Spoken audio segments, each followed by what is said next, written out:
Salut, c'est Marjorie, bienvenue dans mes lectures. L'écrivain Dany Laferrière, membre de l'Académie française, s'il faut le rappeler, et originaire d'Haïti, a longtemps vécu à Montréal, au Québec, et aussi aux États-Unis. Il s'intéresse depuis longtemps au racisme systémique. Et aujourd'hui, je vous présente le petit traité sur le racisme qui est paru tout dernièrement aux éditions Boréal.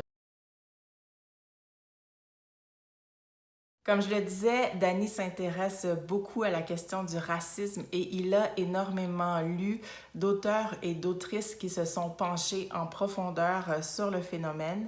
Et dans son petit traité sur le racisme, c'est l'occasion pour lui de nous entretenir sur le racisme qui est vécu par les Afro-Américains aux États-Unis. D'ailleurs, il dédie cet ouvrage à l'Amérique blessée et à Bessie Smith.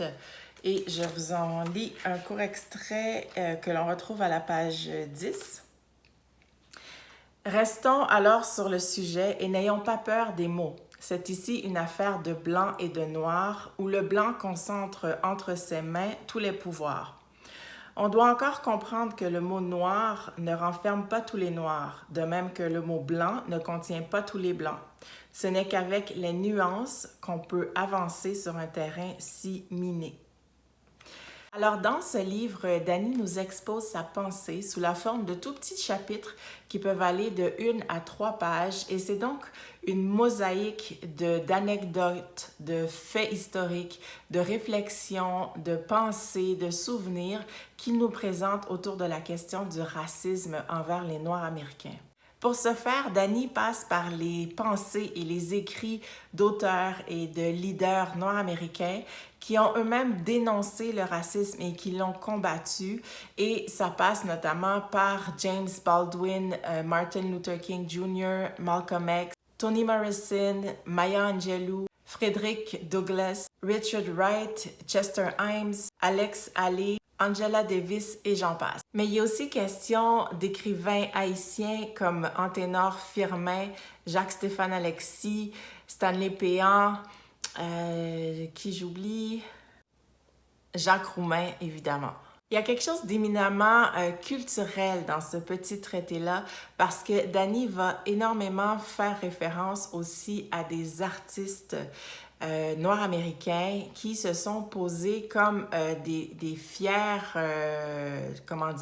défenseurs de la justice sociale et donc contre tout ce qui est inégalité et contre le racisme. Je pense entre autres à Tupac Shakur, à Nina Simone, Bessie Smith, mais aussi Spike Lee et Miles Davis, entre autres. Et puis finalement, les références de Dany vont s'élargir au-delà de l'Amérique pour aller jusqu'en Afrique, par exemple, avec des grands penseurs et des intellectuels tels que Cheikh Anta Diop, et puis des Antillais, au-delà des Haïtiens, par exemple, Frantz Fanon et Aimé Césaire. Malgré tout ça, je ne sais pas si on peut réellement appeler cet ouvrage un traité, peut-être parce que dans mon domaine d'études, un traité fait référence à un ouvrage plus exhaustif, plus conséquent, plus volumineux même, sur une question.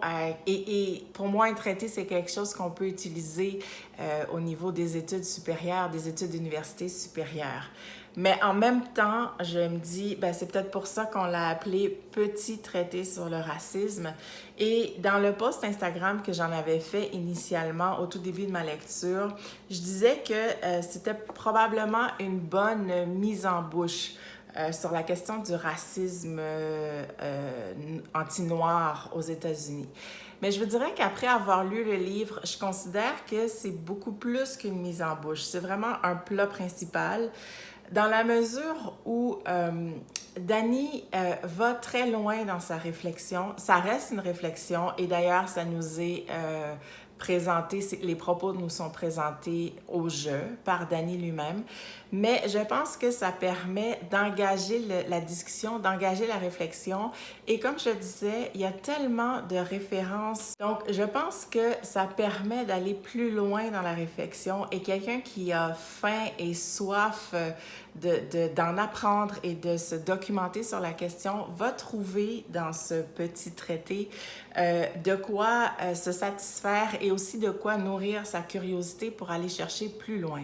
Et c'est en ce sens-là que j'ai considéré ce petit traité comme un excellent condensé sur la question du racisme aux États-Unis.